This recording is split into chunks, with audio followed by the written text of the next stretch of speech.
importante es que me siento muy querida aquí, ¿no?, por mis amigas, Claudia y Patricia, que me han acogido siempre y tengo un poco de miedo de ponerlas a dormir, porque llegué y dormí muy tarde, pero el problema que tengo no es de cansancio, es que últimamente tengo como oscilaciones de presión y ahora tuve una, por eso estoy tomando el remedio. Tomo Coca-Cola solo como remedio. Entonces, sí, yo creo que se han dicho cosas muy importantes aquí. Es un lujo verdaderamente para mí estar aquí por dos razones, ¿no? La primera es porque me encanta cada vez que puedo contribuir con mi país, ¿no? Está presente.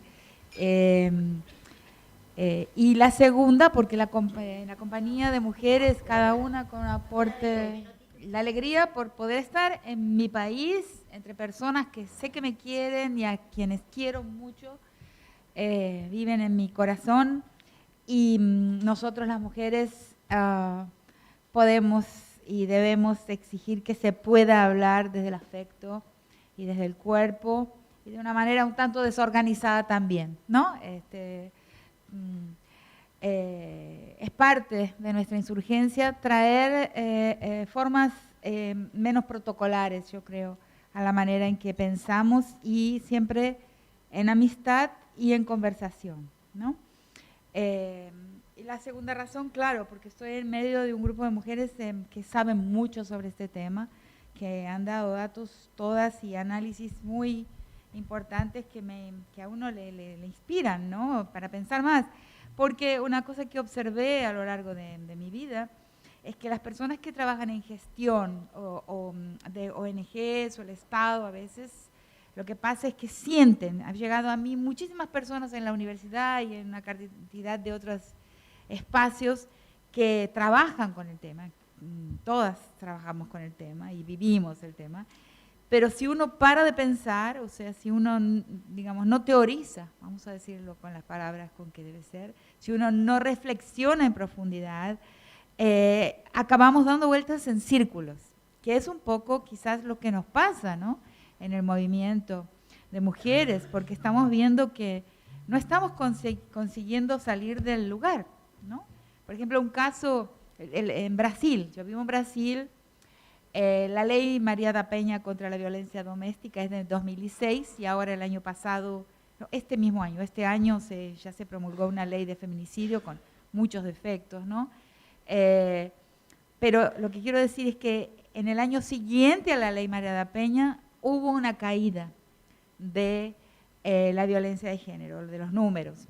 E inmediatamente al año siguiente hubo un repunte que no paró de crecer a toda velocidad.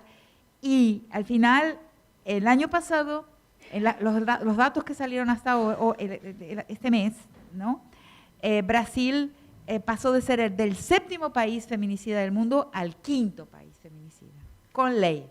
O sea,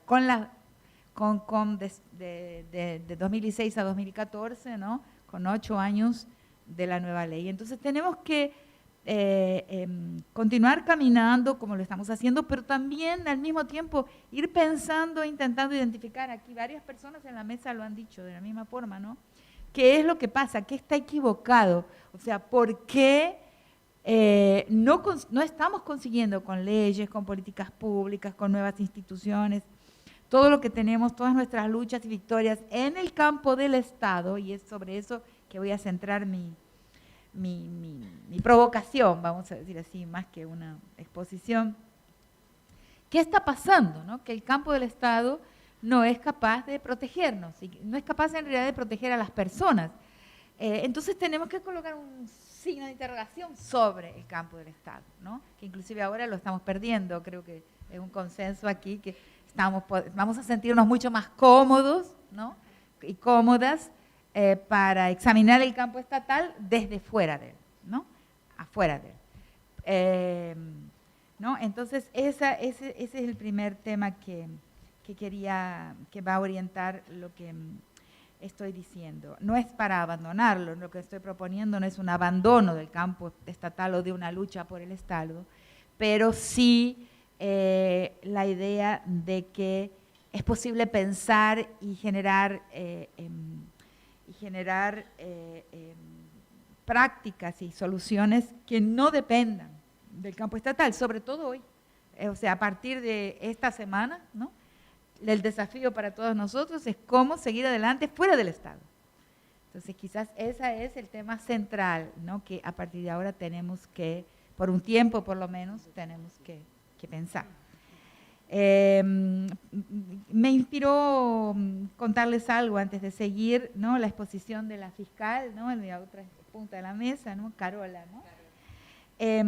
Porque a lo largo de este año y el año pasado me he reunido con algunas personas que están muy inquietas con el caso de Reina Marás, que seguramente todo el mundo aquí en Argentina conoce, ¿no?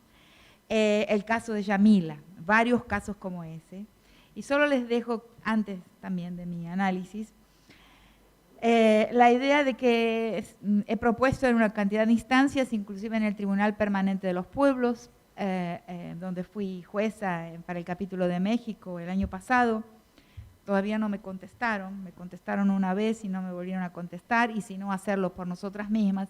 Sería muy interesante armar en Argentina un tribunal de conciencia, un tribunal simbólico, un tribunal ético, son los 3 nombres que reciben este tipo de tribunales, pedir asesoría a alguna de las ONGs que son y organizaciones como el Tribunal Permanente de los Pueblos o como Mugarik Gabe en Bilbao. Hay varias ONGs que tienen ya la logística, la tecnología de cómo se arma, pueden dar una asesoría, un tribunal de conciencia, y propuse llamarlo Juzgar la Justicia en Argentina, porque es absolutamente intolerable, ¿no? La forma en que ha operado y está operando la justicia entre nosotros. El caso de Reina es el máximo, ¿no? Una persona estuvo presa 3 años sin hablar la lengua, sin hablar español, o sea, siendo quechua hablante. Entonces, hay un problema, lo que relató Carola hoy es para salir matando, ¿no? No es para escuchar y quedar, es realmente algo intolerable escuchar. Entonces, es una de las formas de hacer un escrache ritualizado, porque ¿qué es un tribunal de conciencia? Y yo hasta ahora he participado en 2. Un tribunal de conciencia es un escrache ritualizado, o sea, un escrache armado de una manera ceremonial, con personas, con un tribunal internacional, con expertos internacionales que tiene un impacto en los medios, ¿no? Y al país le dan a la justicia le dan vergüenza. Entonces, avergonzar a la justicia, avergonzar a los jueces como que escriben, ¿no? Como lo que acaba de decir Carola, ¿no? Laudos, no sé cómo se llama lo que escribe el juez. Sentencia. Es el fallo, es la justificativa de la sentencia, ¿no? De esa forma es algo que esa persona no puede ser un juez, no puede. Entonces, les dejo esta idea, y si surge de algún lugar, vamos a apoyar todos. Si yo consigo en los ambientes en los que lo estoy proponiendo, me apoyan también, este tribunal de conciencia, juzgar la justicia en Argentina. Vamos a necesitar muchos insumos, mucha colaboración para llevar eso adelante. Y es posible hablar, como en algunos textos se ha hablado de la colonialidad de la justicia. Yo creo también que está en el momento de poder hablar del patriarcalismo de la justicia, ¿no? Las palabras son muy fuertes y son muy importantes en este campo, ¿no? Y mostrar ese patriarcalismo como una de las formas también de la colonialidad y como una de las formas de lo que Zaffaroni ha llamado la selectividad de la justicia, ¿no? En nuestro mundo, ¿no? Donde diferentes personas no valen lo mismo. En la bolsa de valores de la vida y de los dolores, el dolor de algunas personas vale menos que el dolor de otras, ¿no? Entonces esa selectividad de la justicia tiene que haber algo, tenemos que hacer algo contra esto. Entonces, voy a entrar en unas aguas un poco densas, ¿no? Que tienen que ver con el Estado, ¿no? ¿Qué es el Estado, ¿no? ¿Qué es la esfera pública, ¿no? ¿Qué es la esfera que monopoliza la política? O sea, si hoy en nuestro mundo, en el mundo de la modernidad o de lo que llamamos técnicamente la colonial modernidad, porque la modernidad siempre es colonial, en nuestro mundo siempre es colonizadora. va colonizando el territorio, una modernización que en realidad está llevada adelante por un campo que podríamos llamarle de el pacto estatal empresarial. Entonces lleva hacia adentro, ¿no?, la modernidad, coloniza territorios, rompe comunidades, trae la ley, un discurso igualitario, un discurso ciudadano, pero desestructura, rasga los tejidos colectivistas, y así es que yo explico de cierta forma el avance de la violencia de género y de otras formas de violencia antiminoritarias, inclusive el recrudecimiento del racismo también, a pesar de las muchísimas leyes, acompañando la expansión de la esfera estatal, lo cual es un enigma porque contradice nuestra fe cívica, en realidad contradice nuestras certezas, ¿no?, de que habiendo una ley, habiendo la letra de la ley, el problema se resolvió. Pero estamos muy equivocados.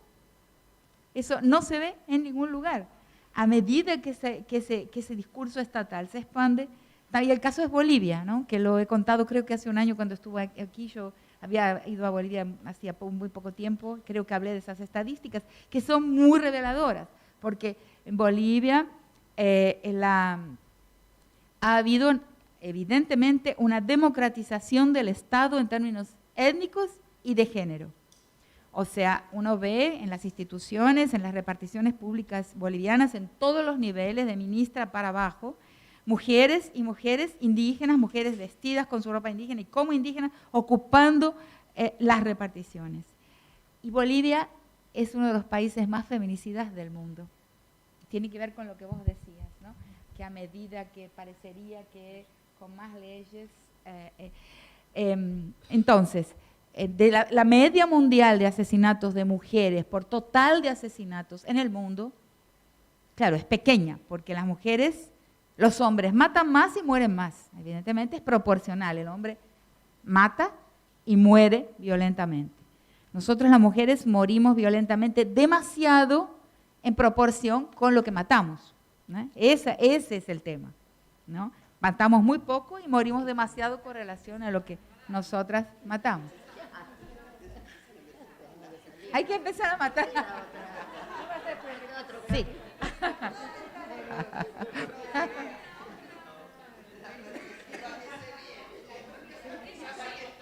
Tomar las armas como las mujeres kurdas. Kurdistán, ¿no? En Kurdistán los hombres realmente aceptan, ¿no? Ellos tienen una estructura de pueblo, eso es muy interesante y sería bien interesante conocer más. Los kurdos tienen una estructura no de Estado, tienen una estructura de pueblo, que es algo totalmente diferente, porque nosotros tenemos en la cabeza en que la única forma de gobernabilidad es con el Estado, pero existen pueblos sin Estado. Y los kurdos son un caso muy clarísimo, además porque es muy explícito como discurso político en ellos, ¿no?, de organizarse como pueblo. Y entre los kurdos, porque no tienen Estado, tienen un ejército solamente de mujeres. O sea, esas dos cosas están asociadas. El Estado es necesariamente patriarcal y colonial. Y eso es lo que no podemos ver porque hemos sido devorados desde la escuela, desde muy pequeñitos, Sal de Argentina, bandera azul y blanca, y todo eso, y Alta en el cielo, y todo eso, y el criollo, la criollización del país. Todo eso nos ha engañado por demasiado tiempo. Bueno, nuestras repúblicas son coloniales y son patriarcales, y eso no se puede mover. Tenemos que llegar a esta comprensión, porque la historia lo demuestra, no es que a mí se me ocurre decirlo, porque no hay ningún ejemplo de que eso en algún momento ha dejado de forma estable de ser así. Nunca un Estado, por más bonitos y bien pronunciados sean los patriarcas que han estado al mando de un Estado nacional, de Fidel a Chávez y los personajes, nunca una estructura patriarcal va a conseguir reorientar la historia en la dirección que nosotros queremos. Eso es imposible, porque lo que mantiene el mundo en pie, las jerarquías del mundo en pie, los preconceptos, las formas de autoritarismo del mundo en pie, y ya que me parece que en lo que vos dijiste de cierta forma está implícito, y también lo que muchas otras compañeras dijeron aquí, lo que mantiene ese mundo con el formato con que nosotros lo conocemos en todas las esferas, en la esfera de metrópoli, interior, blanco, negro. Acá se habló de la etnicidad, no se habló de la raza. La raza es un elemento definitivo, importantísimo, y hay que nombrarla, ¿no? Aquí en este lugar, aquí no hay ninguna persona que sea no blanca en la Argentina. En este salón no hay nadie, no hay un único cabecita negra, un único negro villero, o como se llame hoy, porque ni nombre tiene. Entonces, no lo vemos, pero es una realidad. No es la etnia, es la raza. Entonces, lo que mantiene, o por lo menos no he visto, quizás una persona, es poquísimo, ¿no? Es demasiado poco. No, y la secretaria de La Plata, ¿a dónde? 2, solamente. Entonces, que sea visible, porque en muchas personas ese componente racial, claro, está disimulado, ¿no? Muy disimulado. Entonces, todas esas formas, digamos, binarias, jerárquicas, de opresión, esa forma del mundo, se asienta encima de la primera de todas las opresiones y formas de extracción, de usurpación de valor, que es el patriarcado, que es la relación de género como la aprendemos desde chiquititos. Entonces, esa esfera pública. Esa esfera pública, quisiera explicar muy rápido, quizás sea un poco complicado, la historia de la esfera pública, o sea, la historia del Estado, es la historia del patriarcado. Entonces nosotros, y lo quisiera esbozar muy rápidamente, ¿no? ¿Por qué es así? ¿Puedo? ¿No? La compañera Estela, que se fue, de alguna manera tocó en este tema también y lo mencionó.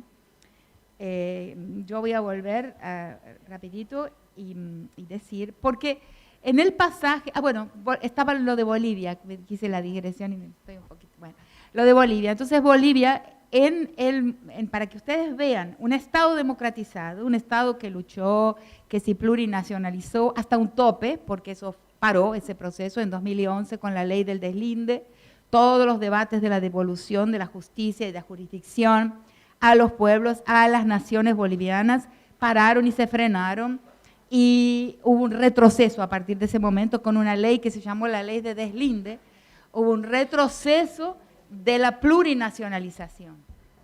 Entonces, a mí no me molesta para nada, por lo que estaba diciendo, que somos mujeres, ¿no? Los otros días di una conferencia en la Academia de Ciencias de Córdoba, ¿no? Un lugar así, vetusto y horrible. Y entonces, no sé qué me pasó, me agarró la insurgencia radical. Y dije que a mí, yo pensaba con un delantal y haciendo huevo frito. Fue una cosa absolutamente aberrante, pero quiero decir, no me molesta esto de hablar con la boca llena y comiendo un dulce que me encanta, ningún problema. Espero que a ustedes tampoco. Entonces, retomo el tema de cómo Bolivia muestra algo, ¿no? Porque retomo a partir de ese punto, o sea, un país en donde hubo una clara democratización, con un límite impuesto porque quien gestionó en última instancia ese proceso de plurinacionalización fue el Estado.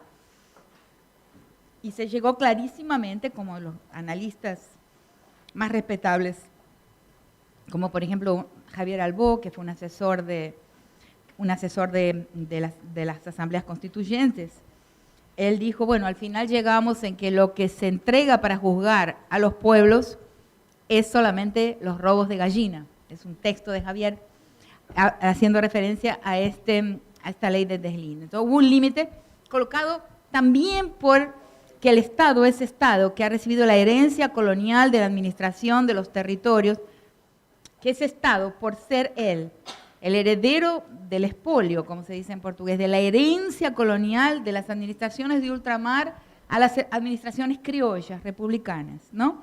Que se interesaron en constituir una serie de aparatos estatales que de alguna manera permitieran a una élite tener las riendas de la conducción de una nación, es decir, administrar Entonces, ese Estado, esa es su construcción histórica, o sea, él se construyó para eso, para que un grupo, digamos, de criollo, se apropiara de lo que antes era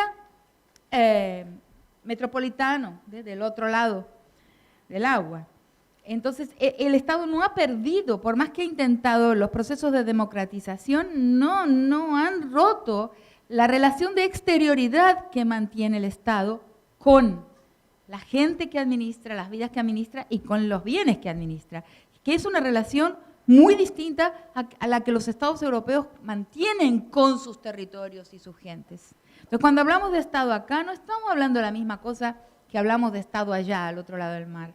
La relación acá no ha dejado nunca de ser colonial en el sentido de que la gente siempre ve al Estado como algo que está afuera de la vida y que desde afuera y desde una exterioridad administra la vida. Entonces, esa exterioridad es colonial, ¿no? La historia no surge de aquí, no surge de la gente, las políticas públicas no vienen de la gente, no es una construcción de abajo para arriba, ni aunque se pretenda que lo sea, y el caso boliviano es paradigmático, porque hay un momento en que ese Estado es un tope y desde una exterioridad va a poner un límite, como en el caso nuestro en Argentina esta semana lo puso por los votos el límite, o sea, de hasta dónde se puede ir con un Estado como la institución que va a conducir la historia en la dirección que queremos. Nada ha comprobado que eso se pueda hacer así. No lo comprobó la Revolución Rusa, y yo creo que tampoco lo comprobó la Revolución Cubana, a pesar de sus grandiosos ideales, ¿no? Y también pienso, como estaba diciendo, que es una de mis creencias más fuertes que dentro de una estructura patriarcal y representando a todos una figura de patriarca, esa reorientación de la historia no va a poder suceder, no va a poder consumarse. Porque hasta ahora todo ha probado, o sea, no hay ningún ejemplo histórico, ¿no?, que demuestre que no es así lo que estoy diciendo. Y si no somos capaces de escuchar y aprender de la historia, entonces la historia no sirve para nada. Nunca la historia ha mostrado, ¿no?, que esa reorientación, que el Estado pudo hacerlo, que tomar el Estado por una elección o de la forma en que sea, se toma el Estado y a partir de ahí, ¿no?, se conduce la historia en la dirección de un proyecto histórico igualitario, en fin, justo, humano. Nunca sucedió. Esa es mi evaluación. Entonces, tenemos que enfrentarnos a la cuestión del Estado. Y una de las formas que he tenido recientemente, la conferencia que di en Medellín se llamó Patriarcado del borde al centro. ¿Eso qué quiere decir? Quiere decir, tenemos que traer la cuestión que nos aflige, que es la cuestión patriarcal, del control de las mujeres y sus cuerpos, de la jerarquía, de la soberanía masculina sobre el mundo y todo lo que ello significa, lo tenemos que traer del borde donde fue colocado, ¿no?, y minorizado ese problema, transformado como una especie de residuo, de margen de las grandes cuestiones. Tenemos que traerlo hacia el centro. Y una de esas formas es analizar justamente la estructura del Estado. Entonces, para concluir el tema de Bolivia, ¿no?, que lo dejé en el tintero, si todos los países del mundo tienen una media de 17% de asesinatos de mujeres por cantidad total de homicidios, Bolivia, en el que crecen los feminicidios a un ritmo más acelerado que en la Argentina, y posiblemente tan acelerado como Brasil, porque Argentina no llega, ¿no?, a las proporciones que en Brasil o en Bolivia hay de feminicidios sobre la cantidad de homicidios totales. En Bolivia es más del 50% de los homicidios son homicidios de mujeres, ¿no? Ese es un número muy raro en un país que se ha democratizado, porque se fue Estela, ¿no?, Díaz. Ella hablaba de que allá la concepción no es de cuotas, no es de acciones afirmativas, sino de paridad. Ok, es de paridad, pero entonces se llegó a la paridad también en los homicidios, pero no en los asesinatos perpetrados por mujeres. O sea, la paridad, quizás tengamos realmente que tomar las armas, porque Hablando de eso, sí tengo un caso bien interesante de una feminista brasilera que fue la viceministra de la Secretaría de Promoción de los Derechos de la Mujer, profesora de sociología, cuya persona que trabaja en su casa, la empleada doméstica, tenía un problema tremendo de violencia doméstica en la casa y un día pidió licencia por un mes porque tenía que acompañar a su marido en el hospital, estaba internado. Y lo que había sucedido es que él vino del bar, ¿no? Una noche ella estaba en la cocina apoyada en la mesada hacia atrás y él ya vino levantando la mano para atacarla, para darle una paliza, y ella tenía un cuchillo aquí y sacó el cuchillo lo atravesó desde la costilla hasta la espalda, y claro, él estuvo entre la vida y la muerte bastante tiempo. Entonces, cuando vuelve a trabajar, mi amiga le pregunta, ¿y cómo están las cosas en tu casa? Ay, perfecto.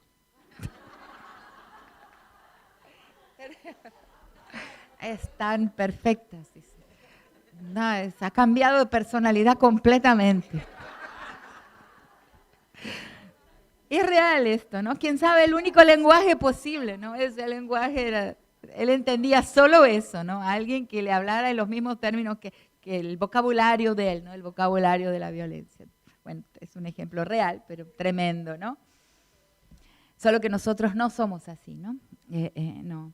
Entonces, en Bolivia hay que analizar qué pasó. La respuesta simple, ¿no? que surgió aquí, que es la respuesta a la que estamos tentados, claro, yo también, es la restauración machista, o sea, la revancha, ¿no? Las mujeres están ganando poder, están invirtiendo, ¿no? El sub y baja, que son las relaciones de género, ¿no? Si uno está arriba, uno está abajo, no hay igualdad posible, porque género es un término con que nombramos la desigualdad.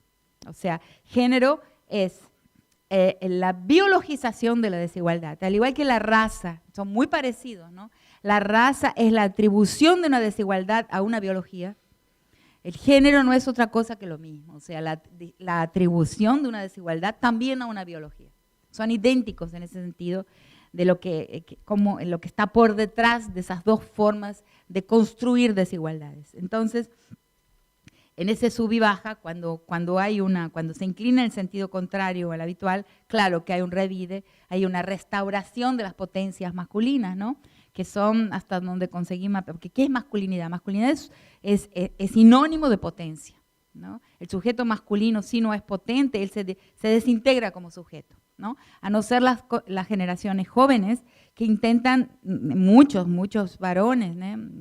Tengo muchos alumnos y antiguos alumnos, que tratan de correrse, ¿no? Hay varias formas de correrse de esa posición. Una es por medio de una sexualidad alternativa, una sexualidad no normativa.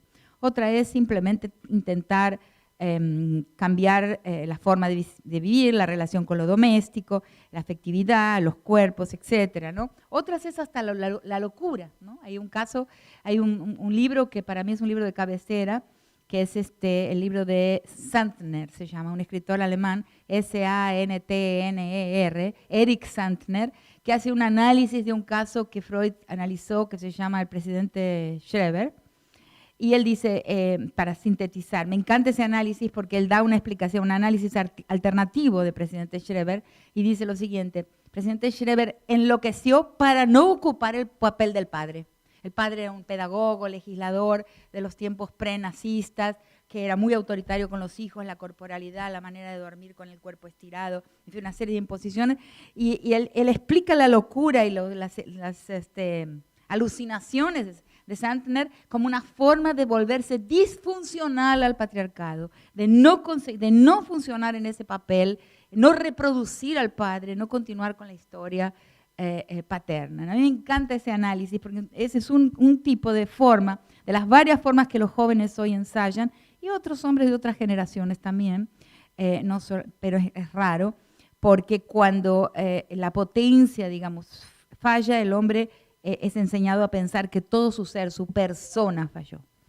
Entonces, que él no es más digno, que su dignidad falló. Entonces, es un problema con la construcción de la masculinidad. O sea, nosotros tenemos que entender la masculinidad muy bien, ¿no? Esas 6 potencias.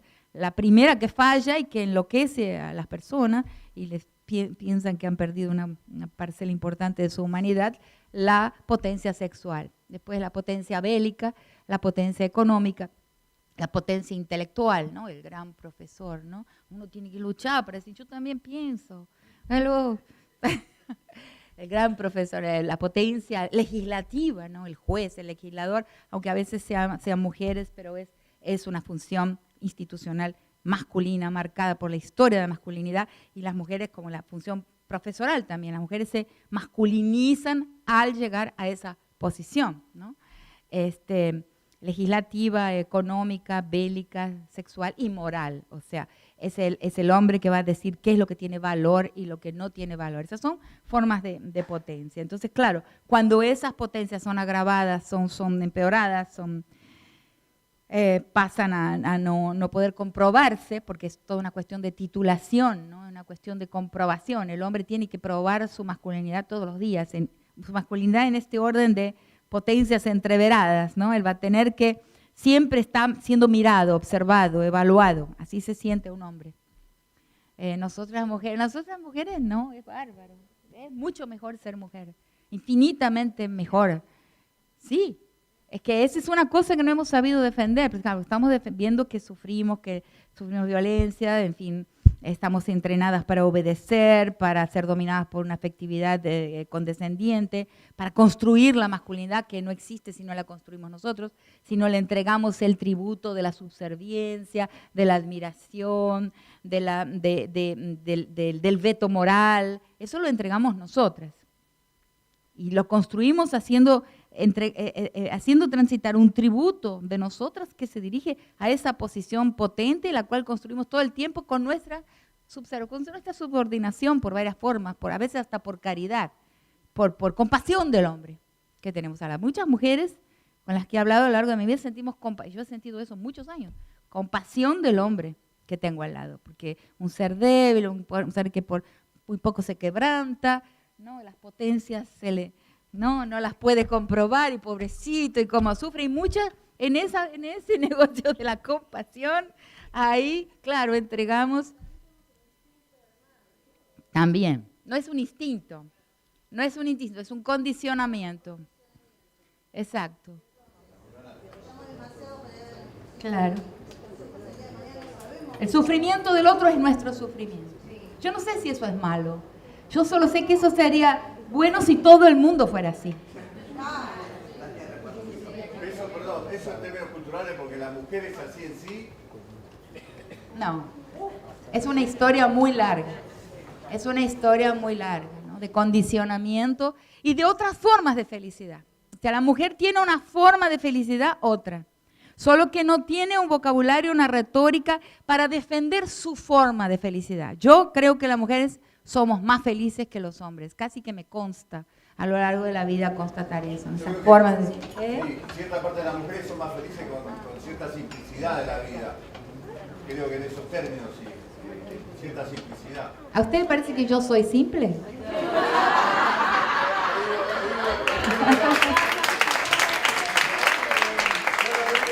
No lo digo en términos intelectuales, lo digo en la simplicidad de ver las cosas. Sí. No, es que yo no le pondría el nombre simplicidad, porque para nosotros la palabra simplicidad tiene una connotación de valor. Es buena esta conversación, importante, y yo lo respeto, y tiene una connotación, quizás la palabra no es, entiendo, no es una simplicidad. Yo diría sí, nosotros sabemos cómo es ser feliz. Sí, absolutamente, bueno, en esos términos. O sea, cómo, por ejemplo, poder llorar y decir, estoy triste, ¿no? Poder mostrar vulnerabilidad, nadie se muere con eso. No es la muerte de nadie, ¿no? Porque usted decía justamente con la potencialidad del hombre. Claro, no puede. Él no puede mostrarse vulnerable. Cierta frustración del ego interno, del subconsciente. Claro. Pero ahí las generaciones estas nuevas de las cuales estoy hablando, que ya han reflexionado sobre esto y han visto cuánto sufrimiento produce en los hombres el mandato de masculinidad. Más en los hombres que en las mujeres. Mucho más. Porque él no puede, por ejemplo, encontrarse consigo mismo, con su propia vulnerabilidad. No puede encontrarse no puede permitir una intimidad que nosotros las mujeres permitimos. O sea, no puede pensar de delantal haciendo un huevo frito, mucho menos hacer la guerra de delantal. O sea, tiene que estar preparada, tiene que disminuir su sensibilidad, su empatía con nosotros. Y es a eso que voy a dirigirme, ¿no? La historia de la masculinidad es la historia de la guerra. ¿No? Desde el mundo tribal, desde los orígenes, o sea, inclusive hay algo que es una discusión muy grande dentro de los feminismos, que es si los mundos precoloniales tuvieron patriarcado, o sea, o si el patriarcado es una invención colonial. Una compatriota nuestra, una eminente feminista llamada María Lugones, que vivió toda su vida en los Estados Unidos, ella tiene esta visión apoyada en autoras que son estudiosas del mundo indígena de Estados Unidos y también del mundo africano precolonial. Ella afirma que el patriarcado es una invención colonial. Yo no pienso esto, pero ¿por qué? Ella es profesora de filosofía y de letras y yo soy antropóloga. Y cuando uno ve los rituales, los mitos de origen de todos los pueblos, uno ve que en algún momento del mito de origen de un pueblo hay un episodio fundacional en la historia del pueblo, inclusive el Génesis lo tiene, que es el momento en que el hombre vence, reduce y disciplina a la mujer. Casi se podría decir, con esa partícula embutida en la historia mítica de todas las sociedades, en los mitos de creación, que es posible que eso haya sido historia, o sea, que la historia de la humanidad y la historia de nuestra especie, cuando pasamos de monos, porque en el mundo de los primatas hay diversas especies donde la conducción política puede ser de la hembra o del macho, y en el mundo humano ya no. En el mundo humano la política está en las manos de los hombres. Entonces, sería posible concluir a partir de esa partícula, de ese episodio que está ahí, como en el Génesis, ¿no? Que Eva entonces comete un crimen, un delito, que se come la manzana y chao, ahí la mujer delinquió, tiene que ser disciplinada, pasa a la posición subordinada. En todos los mitos de creación hay una partícula como esa. Sería posible pensar entonces que nuestra historia como especie, pero historia, no biología, que nuestra historia comienza por una guerra, y esa primera guerra es una guerra de subordinación de las mujeres, que es lo que nosotros ahora estamos intentando, la historia, ¿no? Cada vez más consciente de este problema, estamos intentando revertir, pero es, digamos, una incrustación muy arcaica, ¿no? Pero hay diferencias a lo largo de esa historia. Voy a referirme a eso en un ratito. Qué desorden, ¿no? Pero no importa, un desorden creativo, y ha llevado a las personas a conversar y me encanta que sea así. Entonces, ¿qué pasa en Bolivia?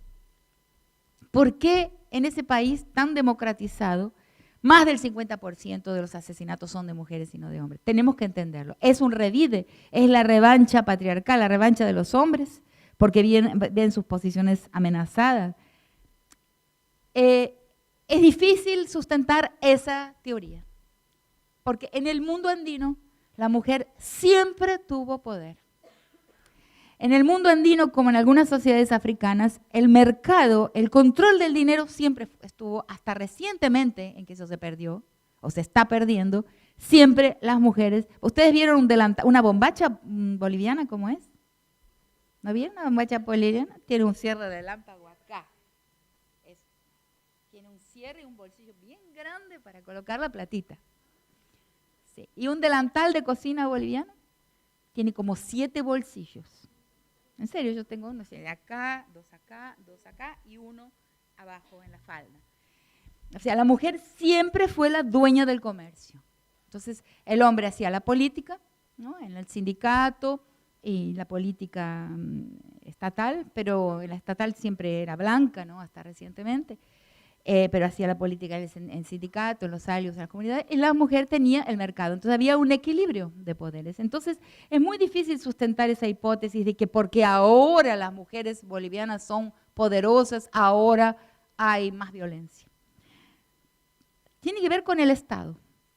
tiene que ver con que ellas se han colocado dentro de las posiciones estatales, que son de la política, y al mismo tiempo ese Estado, a pesar de su discurso, ha roto, ha rasgado los tejidos comunitarios. Ha llegado con una ley que construye una ciudadanía a pesar del eslogan de la plurinacionalidad. Entonces, no quiero decirles que yo lo tengo comprendido, pero creo que la respuesta no es tan simple como pensamos. En el mundo boliviano, mucho más que en el mundo occidental, la mujer era poderosa y ella se encuentra perdiendo poder en la comunidad y ganando poder en el Estado. Es un signo de interrogación, una pregunta, ¿no? Porque yo creo que con las repeticiones, la forma en que nosotros repetimos conocimiento y colocamos pocas preguntas, es por eso que no estamos consiguiendo avanzar y encontrar cuál es el nudo, dónde está el nudo que no conseguimos desatar. Entonces, es más una provocación para pensar. Entonces, esa esfera estatal, esa esfera pública, que en realidad es la esfera donde se habla la política, la esfera que ha venido a monopolizar la política, que es donde se habla para el Estado y desde el Estado, ella tiene una historia. Hay un quiebre que es el quiebre colonial en su historia. Esa es una formulación mía, un análisis mío, pero lo voy a compartir a ver qué les parece a ustedes, que surge de un muy largo trabajo de más de 10 años con mujeres indígenas en Brasil, de todas las regiones, escuchando relatos y viendo cómo, a partir de la instalación del gobierno PT, el Estado brasileño se expandió hacia espacios amazónicos, también en el Mato Grosso, en el sur, en fin, donde el Estado no estaba presente, expandió su gestión, expandió la información sobre las leyes, la oferta de recursos y derechos como recursos, la oferta de educación, la oferta de salud, en fin, varias ofertas que son del campo de los derechos. Y una de ellas fue las oficinas, los talleres de la Fundación del Indio, con los cuales colaboré por más de 10 años, por más de una década. La oferta, por ejemplo, de conocimiento de la ley María da Peña. Trabajé en esos talleres divulgando la ley para a veces una persona que sería muy difícil que pudiese llegar hasta un tribunal, ¿no? Pero divulgando los términos de la ley, el vocabulario de la ley, ¿no? ¿Por qué? Voy a hacer otra digresión. Porque la ley, en realidad, en nuestros países sobre todo, el menor rendimiento de la ley es el rendimiento en términos de sentencias, o sea, de sentencias, el menor de sus rendimientos es la eficacia material. En todos los delitos, inclusive todos los delitos contra la persona, sean estos hombres o mujeres, ¿no? Aquí la compañera debe saberlo, existen las cifras negras del derecho y en nuestros países es menos de 10%, menos de 10% en todos ellos de los delitos contra las personas que llegan a una sentencia. No es solo un problema de las mujeres, es un problema de la justicia en general y de relación entre esa justicia estatal y la vida de las personas. Entonces, ¿qué es la ley? ¿No? ¿Qué es la ley María da Peña? ¿Qué son las leyes de protección a las mujeres? Son un discurso eficiente, tienen otro tipo de eficacia, ¿no? Una eficacia que no es la material de que un juez va a condenar y va a mandar a un hombre allá al final del camino donde hay una cárcel. Eso es remoto, es casi ornamental.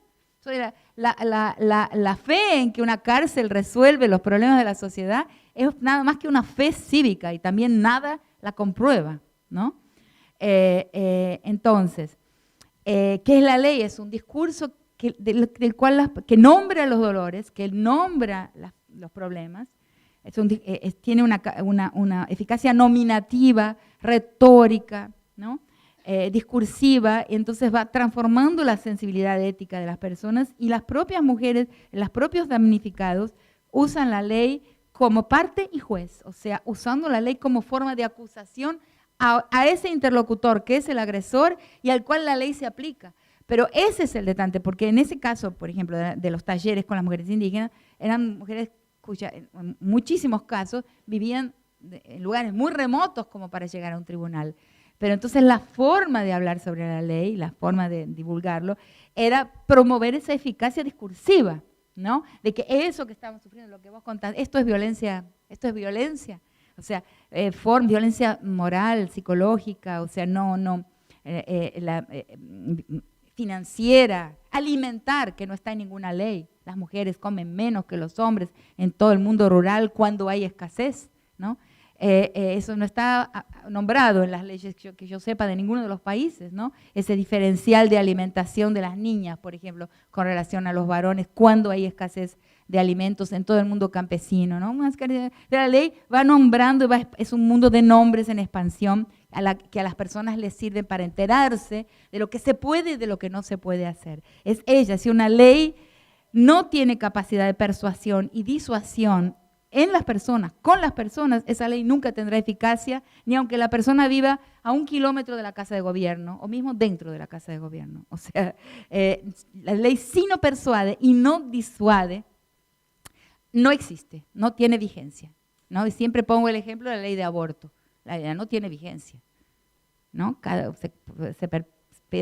Las personas, es posible que se cometa, que se practique un aborto por cada nacimiento. Quiere decir que la ley esa no tiene ninguna vigencia, ella sirve para otra cosa, no para que las personas no aborten, ¿no? Sirve para matar mujeres pobres, en fin, una serie de cosas, pero no para que no aborten. Quiere decir que esa ley no persuadió y no tiene vigencia material. Tiene una vigencia simbólica, ¿no? De mostrar quién escribe las leyes en nuestros países. Eso es lo que ella revela, quién es el dueño de las lapiceras que escriben las leyes. Bueno, volviendo al tema entonces del Estado, al tema de... Entonces, ¿qué pasa? ¿Por qué estoy diciendo que la historia de la esfera pública no es otra cosa que la historia del mismo patriarcado? Y que es una historia que genera una estructura que es desigual por destino y cuya estructura desigual de relación con la sociedad no va a poder desaparecer, sobre todo en nuestro mundo, ¿no? En nuestro mundo, digamos, que participó en la historia de la humanidad como el lado colonizado del mundo, nuestros paisajes usurpados, nuestros paisajes de expropiación hasta el presente, nuestros paisajes de masacre, de genocidio, ¿no? Porque en el mundo comunitario, y para eso sirve ser antropólogo, en el mundo comunitario sí existen un espacio público, que es el espacio de actuación de los hombres, y un espacio doméstico, que es el espacio de actuación de las mujeres.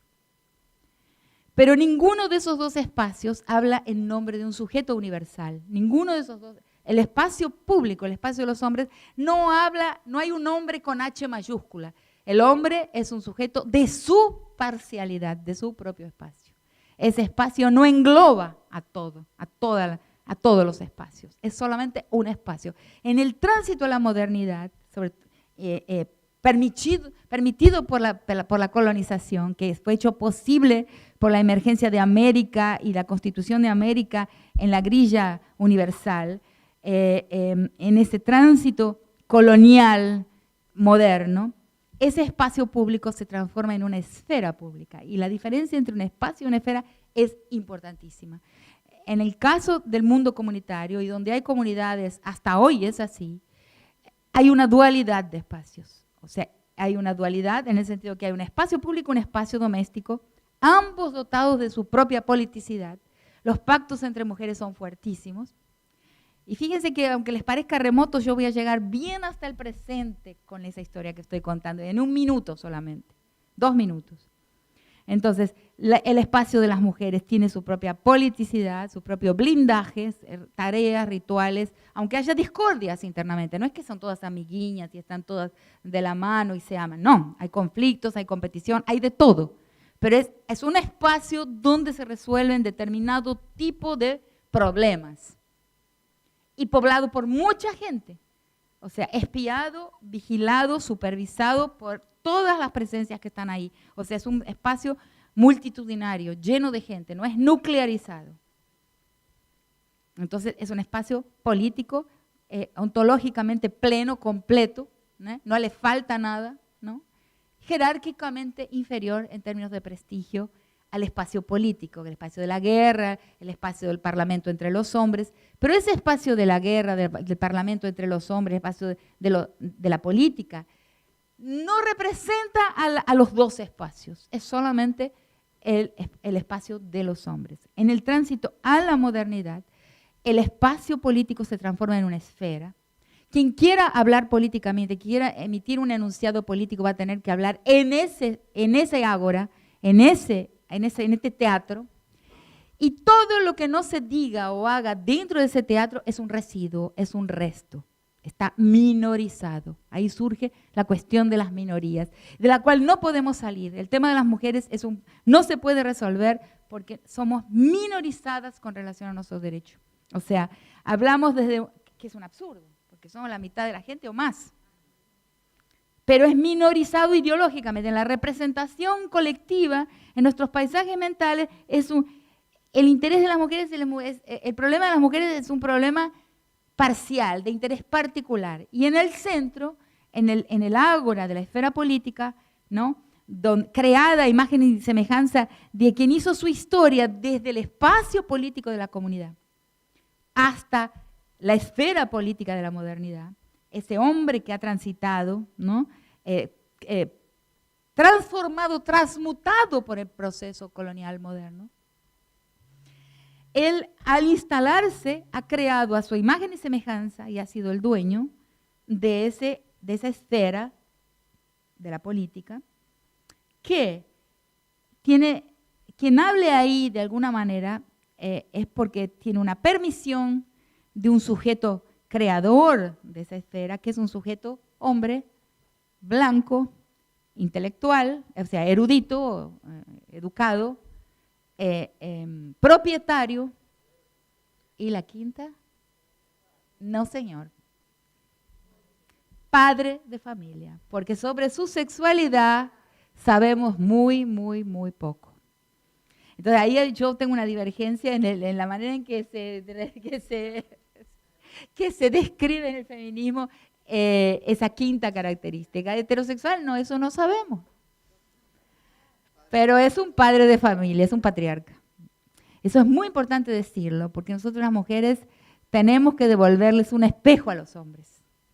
Por ejemplo, tenemos que mostrarles cómo sufren. Es fundamental. Yo creo que sería una estrategia importantísima entre los feminismos salir diciendo que los hombres sufren más que nosotras.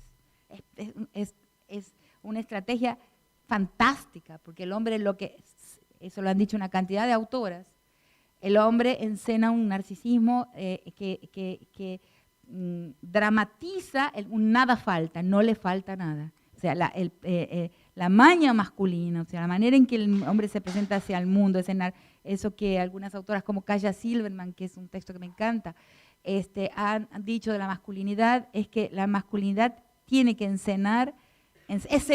tiene que escenificar para el mundo que no le falta nada, una completud. Eso le llama el narcisismo masculino. Entonces nosotros tenemos que romper ese falso espejo, ¿no? Y ponerles adelante algo que vengo hablando mucho últimamente en esa imagen, ponerles adelante el espejo de la reina mala. Sí falta, ¿no? Y falta mucho. O sea, aquí hay un sufrimiento muy grande. El mandato de masculinidad masacra a los hombres. Y la masacre que sufrimos las mujeres es la rebarba, es el resultado, ¿cómo se llama? El refugo, ¿cómo se diría? El resto del sufrimiento masculino. Yo creo que enfatizarlo de esta forma puede llegar a ser estratégico e interesante. Entonces, esa historia de esa esfera es la historia de la esfera pública, es la historia de la transmutación del patriarcado tribal, del patriarcado comunitario en el patriarcado moderno, y es la historia del Estado. Entonces, ahí emerge un sujeto universal. Quien quiera hablar de política, quien quiera emitir un discurso político va a tener que emitirlo, va a tener que hacer todos los esfuerzos de travestitismo. Por ejemplo, no hablar como yo estoy hablando aquí ahora.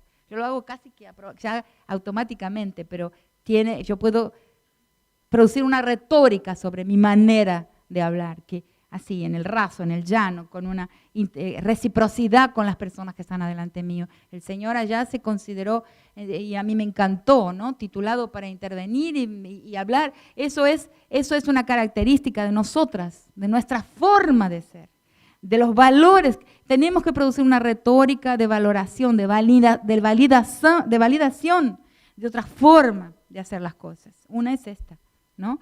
Entonces, ese hombre, ese sujeto, y siempre será hombre quien habla ahí, no importa que esté de faldas, no importa que esté de polleras, no importa que use brincos. Esa es una posición institucional masculina, la posición que habla en la esfera pública. No importa qué cuerpo tenga, cómo esté vestido, vestida. Sí, para hablar ahí hay que hacer un travestitismo, hay que formalizarse de alguna forma, tiene que haber una presentación de sí mismo, claro que con marcas de identidad hoy en día, pero no es de cualquier manera, hay un protocolo, ¿no? Porque no es la esfera de todo el mundo, no es la esfera de todo el mundo, tiene una historia y no podemos erradicar y olvidar y obliterar, anular la historia de esa esfera pública. Entonces ahí lo que era dual se binariza.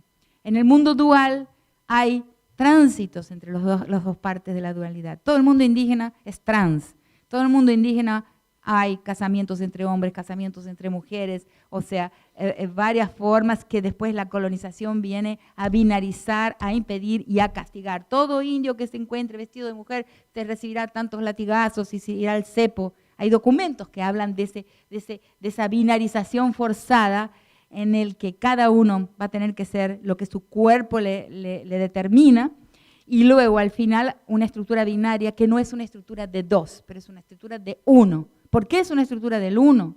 Porque el otro en esa estructura es una función del uno. El otro es el altero, es el otro del uno y lo constituye. El uno depende de sus otros subordinados, de sus otros subalternos para constituirse como uno.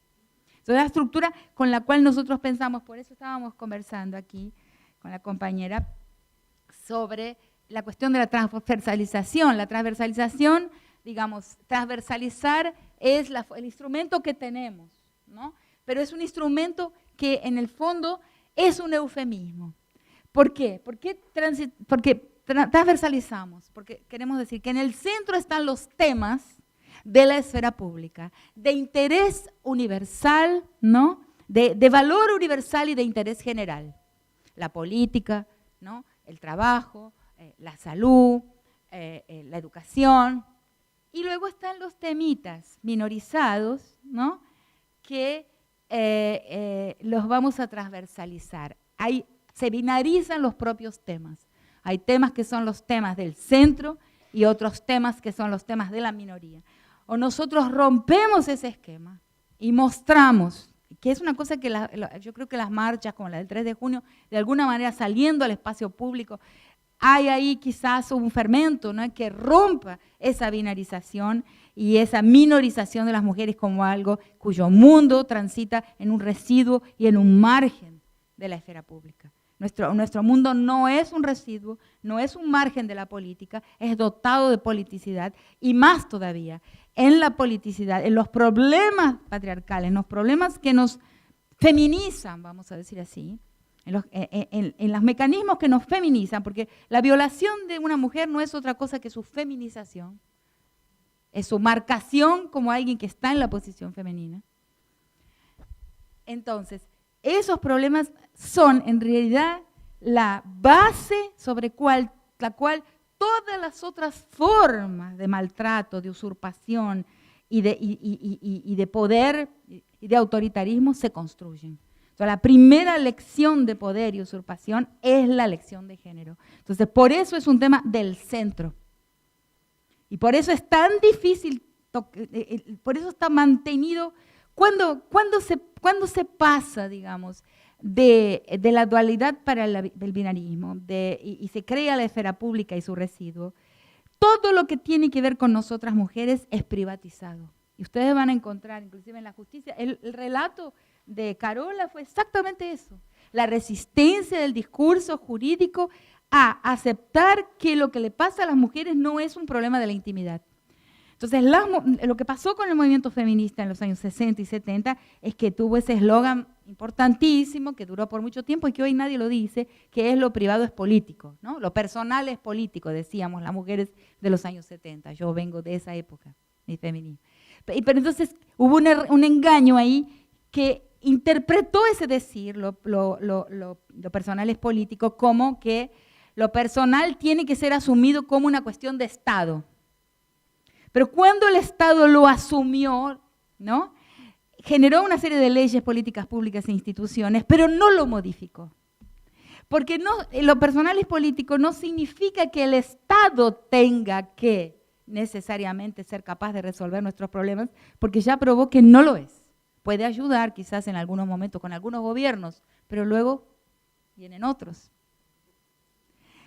lo que hay que hacer un esfuerzo es poder entender hasta qué punto esa estructura binaria perjudica nuestros temas y los transforma en residuos de la política, y la familia se nucleariza, nos encerramos en el mundo de la intimidad, todo lo que nos pasa es empujado a temas privados, inclusive hoy. ¿Por qué aumentó la violencia en la aldea, en el mundo indígena, en los hogares indígenas, a manos de los hombres indígenas, que ahora apalean a las mujeres como nunca hicieron antes? Porque los caciques quedaron atrapados en un limbo entre dos mundos.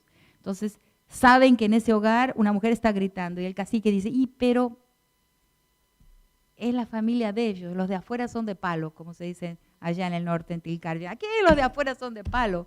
Es una frase horrible del criollo norteño, del criollo andino, del criollo jujeño, salteño, ¿no? Los de afuera son de palo. Esa es la frase de la criollización de los mundos comunitarios y de la patriarcalización de los mundos comunitarios. Los de afuera son de palo. No, los de afuera son comunidad. Entonces, una pregunta que dejo aquí, voy a terminar para que si quieren conversemos. Una cosa que observo comparando mundos, países, etcétera, es el poder de los sindicatos en nuestro país. Nuestro país es un país movido a sindicatos. Y el sindicato no soy una especialista en el tema, voy a preguntar aquí a las especialistas. Es una estructura, una organización anfibia, ¿no? Porque tiene una pata en el Estado, pero tiene una pata fuera del Estado, ¿no? Yo me pregunto si con ese tipo de conciencia de la que estamos hablando aquí, ¿no? De que hay muchas cosas que necesitan ser hechas por fuera del Estado, inclusive porque el Estado se pierde a veces, como en esta ocasión en Argentina, si no sería posible pensar, ¿no? Soluciones de reconstitución de tejido comunitario, de estructuras colectivistas, de mundos no binarizados, pensadas desde el sindicato, ¿no? Desde el pensamiento de las mujeres en el sindicato. No sé, les dejo esta pregunta de una persona ignorante sobre el tema.